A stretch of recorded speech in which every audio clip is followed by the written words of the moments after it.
In today's video, I am going to be interviewing Mayor Harry Williams of Hardeeville, South Carolina, one of the fastest growing cities in the United States and definitely in South Carolina. And I'm going to be asking him all the pertinent questions, why this area is growing so fast and what the future might look like. And yes, I am going to ask him about the new BUC-EE'S coming in. So stay tuned because we're getting after it right now.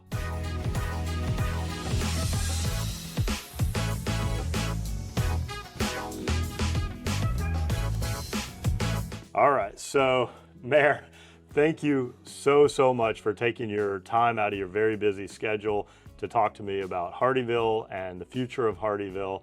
And I'm ready to jump in if you're ready to jump in. I'm ready to go. All right, so a lot of our viewers here, they're considering relocating to the Lowcountry. Why has Hardeeville become one of the fastest growing places in South Carolina? And what makes it different from Bluffton and Hilton Head and Beaufort? Well, first of all, the Lowcountry is a beautiful place to live. The weather is terrific. It does have a little bit of a winter, so it does have seasons. And it is so strategically located to so many wonderful things in the entire area, including one of the things that attracted my wife and I. Savannah is 30 minutes away. Charleston is an hour and a half away. These are wonderful historic cities. And there are so many historic landmarks and nature preserves that people can enjoy. And of course, we're 30 minutes from the beach on Hilton Head. And Hilton Head is a wonderful island. So it's a good place to live, and it's a good place to retire. South Carolina itself is very retiree friendly, and they're even considering lowering taxes now for the even further for retirees. Nice. So that will continue to attract the retirees. So the location, and Hardeeville has such a wonderful location. It's a little away from the bustle of Hilton Head, yet only a few miles. We're right off I-95. We have 2 exits, and we're hoping to build another one off I-95. And we have 278, 170. All the roads that lead to Bluffton and Hilton Head go at some point through Hardeeville. Yeah. And so we have a great strategic location. The other thing that attracts many people to Hardeeville, I can be in my seat in an airplane in 30 minutes from my home in Sun City. It's really a convenient, small, wonderful airport that can take us anywhere we need to go. So the location is really a big part of the attraction for the whole area. And you mentioned you do live in Sun City, which a lot of our viewers that are watching this from New York, New Jersey, Ohio, Pennsylvania, California, a lot of them are people that are at or near retirement. Some of them already live in the communities that cater to that, and some of them are thinking about it. And you relocated here yourself, so you've actually been through the process that the person watching this probably is thinking about going through. Where did you move from? I moved from New Jersey. I was born in Philadelphia, and that was 11 years ago in March. And I moved down, and it's a funny story because, and you'll all experience this, I was here a couple of months, and one of my friends from up north said, "Harry, what's it like living with Southerners?" I said, "I don't know, I haven't met any yet." There are so many people coming from the Northeast. It started with Ohio, and now we see a big influx from California. If you're from California out there, Colorado. I talked to a gentleman that moved here just this morning from South Dakota. I have a couple of neighbors from California. So other parts of the country besides the Northeast have discovered South Carolina and discovered Hardeeville in particular. Okay. I'm seeing some people coming up from Florida too. So Absolutely. They're coming from all over. If you look at Florida, which is another retirement-friendly state, South Florida, I didn't even consider it. It is so crowded. It is so jammed. And, you know, it is 12 months is hot summer. Yeah. Here, we have 4 seasons. Some of the seasons are short, but there's 4 seasons, and that's kind of nice without being, you know, a real severe winter. If we have cold weather, it doesn't last very long, and so I like that part of it as well. Okay. Question number 2, if one of the viewers or the person watching this right now moves here this year, what do you think they'll see when they drive around Hardeeville 10 years from now? Like, what's it going to look like 10 years in the future, do you think? Well, Hardeeville is a big place. You have to understand, in 60 square miles, you can go, you drive end to end, because we're somewhat linear, it's a 20-mile drive. So to answer that question, it depends on what section you go to. We have a big industrial complex that's out south, and we're right next to the Savannah Wildlife Preserve, and that's a beautiful place. So you're going to see, when you go down there, you're going to see a lot of warehouses that service the Savannah port.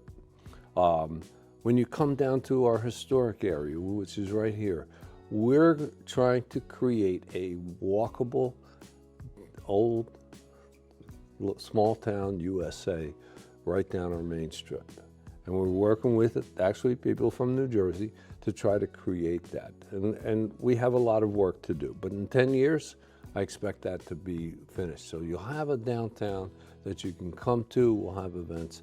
And also, you're going to see on the 278 corridor, which is the main road that goes from I-95 to Hilton Head, just for those watching, we're going to have a lot of variety of different commercial interests. And that added to what you see on the way to Hilton Head, Bluffton and Hilton Head, it's going to give a lot of variety of places to shop and dine, and so you're not real far from where you live. That's fantastic. Okay, so all that growth, that's very exciting. I'm excited about it. It's going to keep me employed until I retire, hopefully in 10 or 15 or 20 years. But growth also creates challenges. How are you balancing the new development while preserving the character of the Lowcountry and the quality of life that attracted people here in the first place? It's very important that I mentioned South Florida.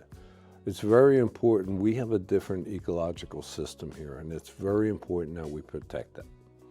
Growth is fine, and that gives us a lot of opportunities, but we must also keep the environment that we all came down here to enjoy in the first place. The state has very restrictive and protected wetlands, and that's a big part of what we try to do. And also, we passed the sales tax last November, November 24, and 20% of every penny that's collected goes to land preservation.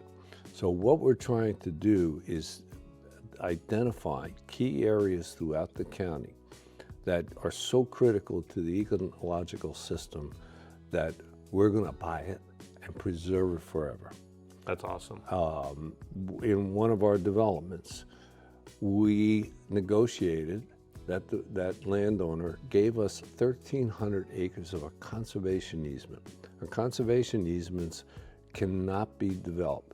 They can be turned into passive recreation parks. Like just walking trails. Walking trails, maybe canoe, fishing, you know, that kind of thing. And so eventually we're going to master plan that into a park once the whole section gets opened up.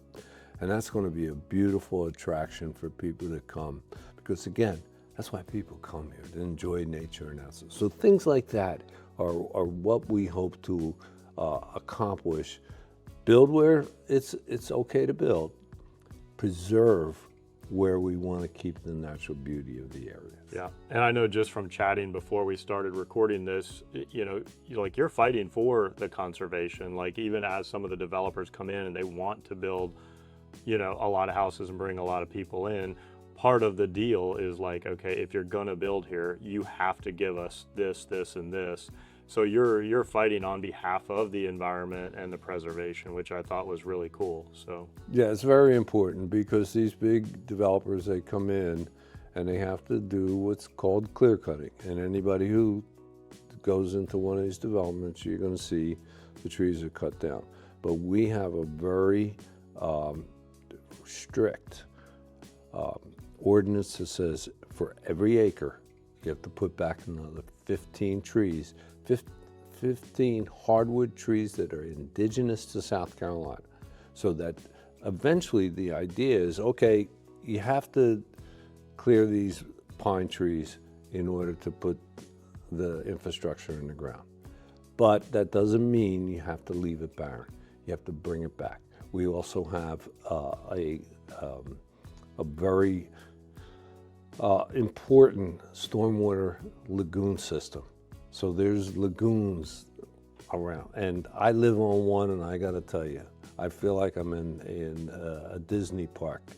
I have wetlands behind, trees, I have alligators, deer, herons, egrets, and it's bald eagles, and that's what we want to create.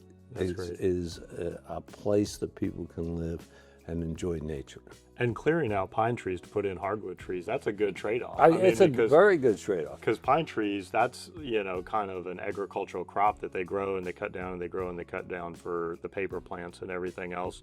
And everybody wants the hardwoods. Everybody wants the oak trees. So that sounds like a pretty good deal. And there's, I just want to add, because I keep talking, and when you come down here, you're going to see the most beautiful oak trees. They will just, it's mind-boggling. So we have an ordinance. If there's no matter what development goes in, if there's a oak tree of a certain diameter, you can't touch it. Yeah. You have to plant around it. You can't touch it, and we're very strict about that. Because we want to protect the ecological system that's been created here for hundreds of years. And a lot of the people watching this, when they imagine the Lowcountry, it's like that big oak tree draped in Spanish moss, oozing with Southern charm and personality, and that's what they want to see. So you'll see it in Hardeeville. Okay, so over the next few years, what projects do you think will have the biggest impact on everyday life as far as roads, parks, shopping, restaurants, recreation, amenities? And you don't have to cover everything, but what do you think some of the big ones are? The big thing, and it's very important to the growth of the whole area, is the growth of housing for young families. Yeah. Because what we need here, we have a lot of people who came just like you. You're going to come down here and you're going to meet a lot of people from wherever you're coming from, and they're going to be retirees, and you're going to meet those. But now, those people who've all come here, they need doctors, they need nurses, they need plumbers, they need electricians. We need a workforce. And we can't just build retirement homes, we need to build homes for these workers, essential workers that we all want. And they bring young families, and that creates that community that is diverse and healthy.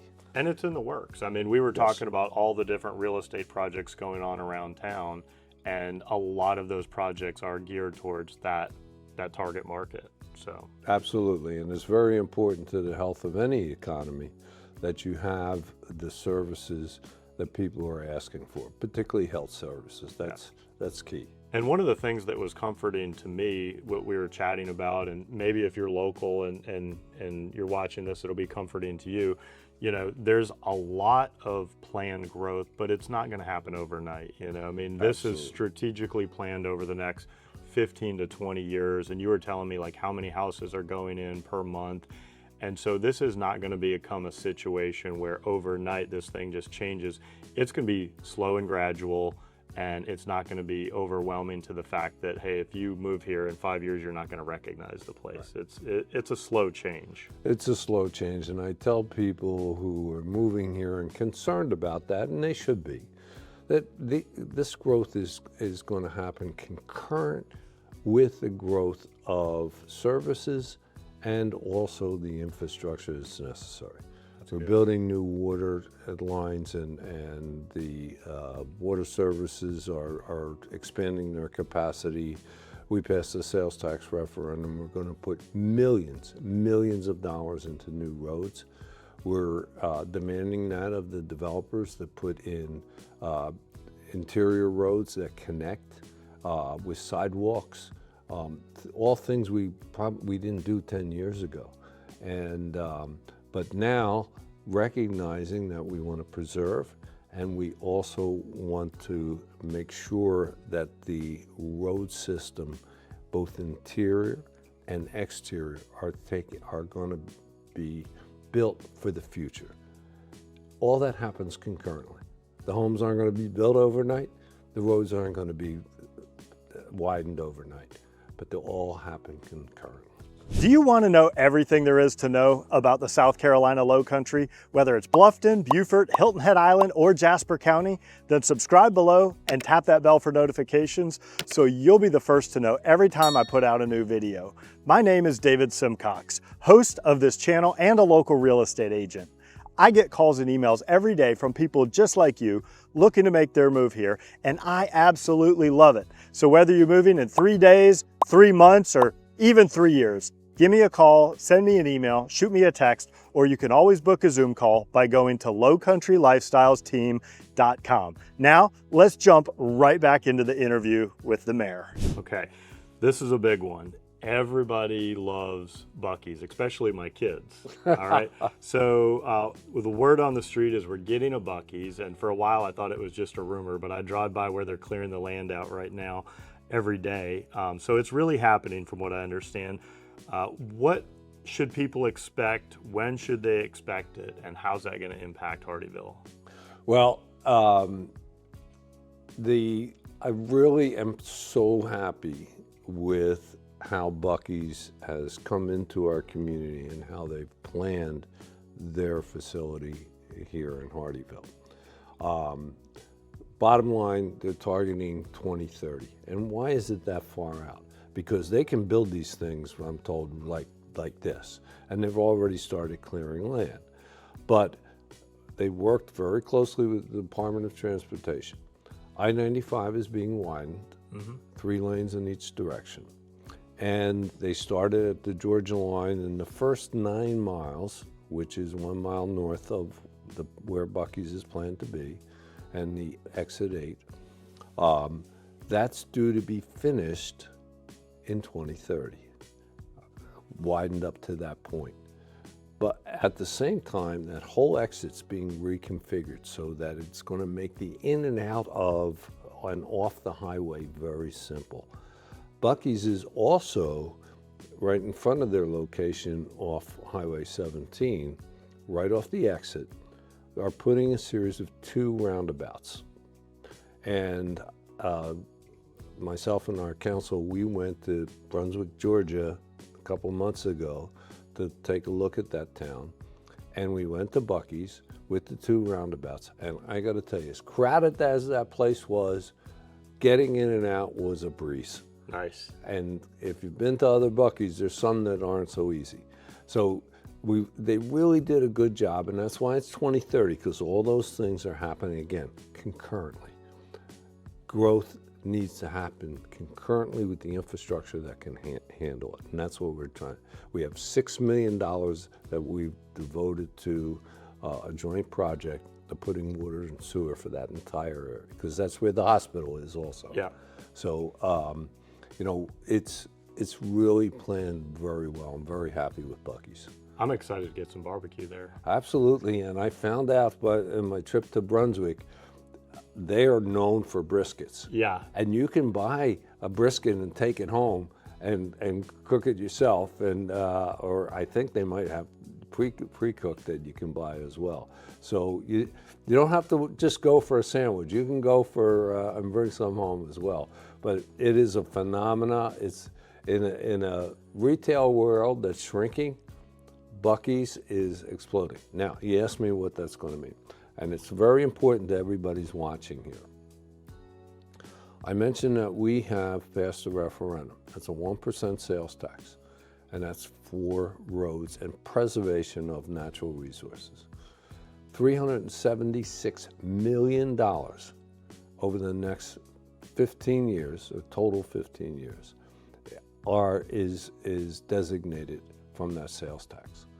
When BUC-EE'S comes in 2030, which is only the 5th year of that sales tax, they will be, all those people who are passing by and stopping in BUC-EE'S, and everything they buy, and we get 1% of it, that's what's going to fix our roads. And that's so important. And one of the things we're so excited, because it's going to bring in so much money for us to fix the roads, so that as these houses are building, there's going to be the proper road system. So it's being paid for people going up and down 95. Absolutely.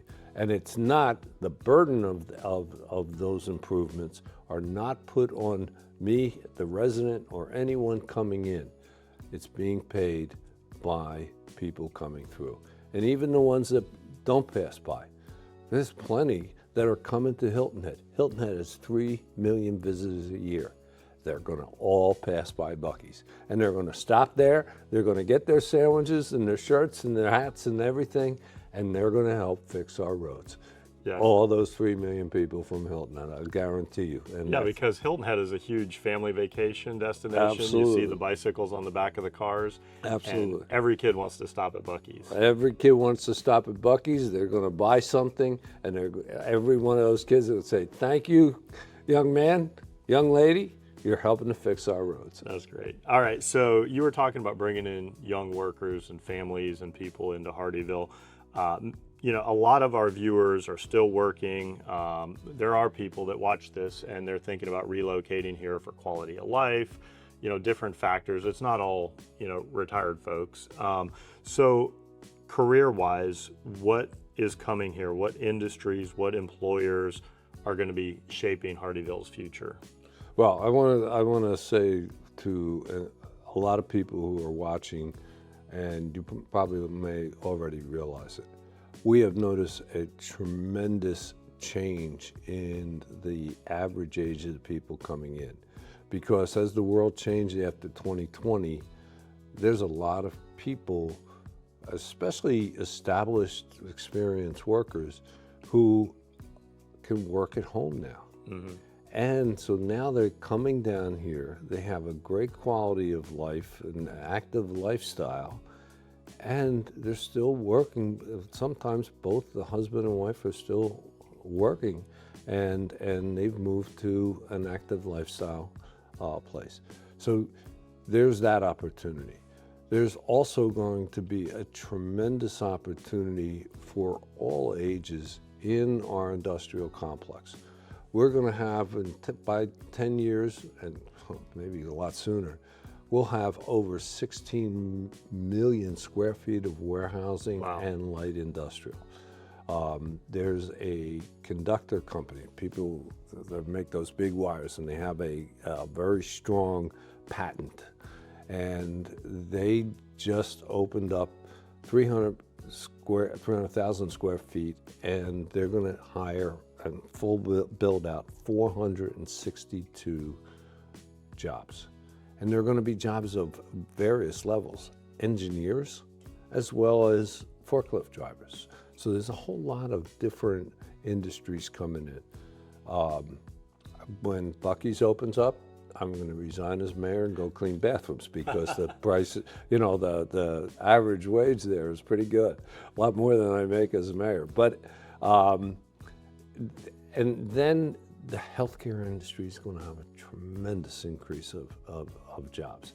Hospitals are open in Bluffton. The Hardeeville Hospital is looking to expand.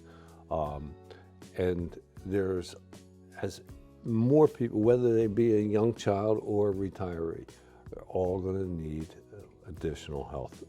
And that's going to be a big industry as well. So you're going to have commercial, you're going to have industrial, you're going to have healthcare, and then all these new people. We all go through it. You're going to need a plumber, you're going to need an electrician, you're going to need someone, a landscaper, you're going to want to change things, you're going to want to put pavers down. It's all here. So whatever industry you're in, you can come here and work, either work from home or have a variety of jobs. And this is important because many of us are retirees, and if you're one of those retirees and you're thinking of coming here, one thing that every one of us want to try to do is convince our children to move close by. Yeah. And they're going to have job opportunities that were never available in this part of the country, and that's important. So if you want to move here and you're thinking maybe your daughter and your grandchildren, you want to get them here, they're going to have options too. Maybe not inside Margaritaville, but they'll have plenty of options and plenty of job opportunities, and that's a good thing. Yeah, after 12 years of selling real estate here, I always see it over and over and over. It's like one family member comes, and then a year later the next, and the next, and the next, and they all end up migrating. So, all right, parks and recreation. As the city grows, what new parks, trails, recreation opportunities, community gathering spaces, what's in place and what do we have to look forward to? What we've done in Hardeeville, I'm so proud. I've always been a believer in build a good community and the people will come. They'll want to move here, and that's what we're trying to do. If you look behind City Hall here, we have put millions of dollars into a recreation complex that is second to none. It's awesome. We have an AstroTurf football field where young kids play football. We have a traveling soccer club that comes in every single night. We have covered basketball courts so the kids can come and rain or shine, they can play basketball outside. Dog park, we renovated a whole new park where we have a walking trail system. The baseball fields. Baseball fields, and we have USCB plays their varsity baseball and women's softball there. And we're going to be building a path, and it's only as the crow flies. There's a walking path around there already, and a path will go to our award-winning recreation center on John Smith Road. And so there's going to be walking trails. That's cool. The rec center is, we opened 5 years ago at the end of July. It'll be 5 years. We've already won 2 awards for a city of our size to build this. You just have to see this. It is phenomenal. Anybody, it's open to anybody to come, and there's special rates if you live in Hardeeville. And we just recently, on Memorial Day, opened the finest Veterans Memorial Park. And we added not just veterans, but also our first responders, police and fire, a memorial for them as well. So, and it's a beautiful park space. And this year, we're going to start building right across from there a splash pad park for the kids. That's great. So, you know, we put a lot of money into our Parks and Rec, literally millions and millions of dollars over the last 10 years, because that's what builds a community. And we have phenomenal festivals for 4th of July, for a festival in Maine in the fall. We have fishing tournaments. We have a whole lot of, you know, active community events that draws a lot of people in. Okay, what is the biggest misconception about Hardeeville? What do people not understand, or what's something people think about it that's not true? Well, you know, people think of it as, you know, the podunk USA, yeah, to use an old phrase, the sleepy little town and that's just not true anymore. Maybe 20 years ago. Maybe 20 years ago that was true, because think about it, in the census of 2000, we had 5 square miles and we had about 1,000 people. Our census estimates now are 60 square miles and about 22,000 people. Wow. So in 25 years, we've certainly become a lot different. And with all the recreation events I told you just about, the community atmosphere of Hardeeville is so different than it was even 5 or 10 years ago. So I'm proud of what we've done and what we've made of our city. Okay, so we're almost done. Thank you again for taking so much time. I've got 2 questions left. So let's fast forward 10 years. If 10 years from now, you look back and you say, okay, we did it right, we got it right, what would have to happen for that? We have 2 major things that I think, at least 2 major things that I think we really have to concentrate over the next 10 years. Number one, we have to revitalize our historic downtown area. We have already put the parks that I mentioned, it's right off that street. But we still need to create a walkable downtown. Okay. One that people will come, have restaurants to go to, shops, and will recreate downtown and just be a nice family, small town USA look. Yeah. And that's why we went to Brunswick, Georgia, because they did a wonderful job. So we're trying to learn some lessons from our neighbors on how to do it. That takes a lot of time and a lot of investment. But 10 years from now, I'm very hopeful we're going to see a whole different downtown that people are going to want to come to.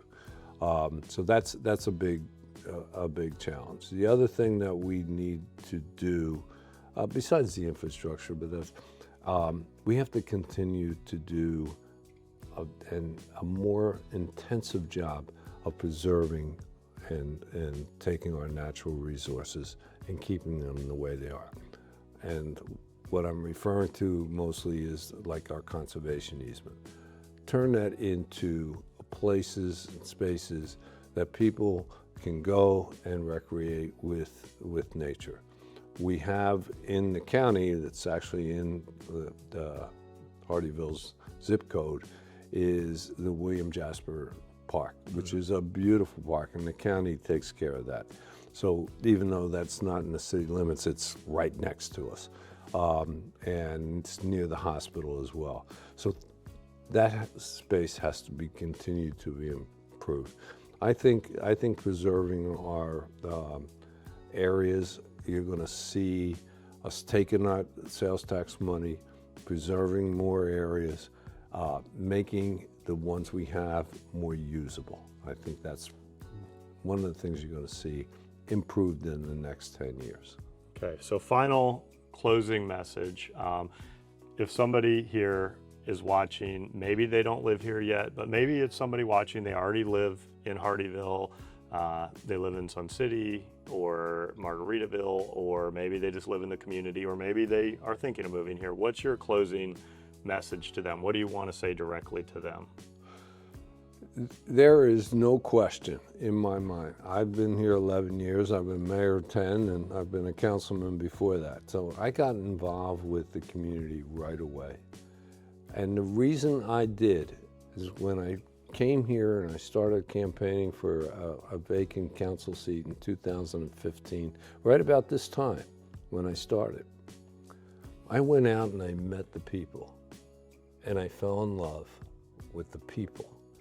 And that's the thing that separates South Carolina and the Lowcountry from my hustle bustle world of, okay, I have to go make a living. I've come down here and the people are so nice, they're so genuine.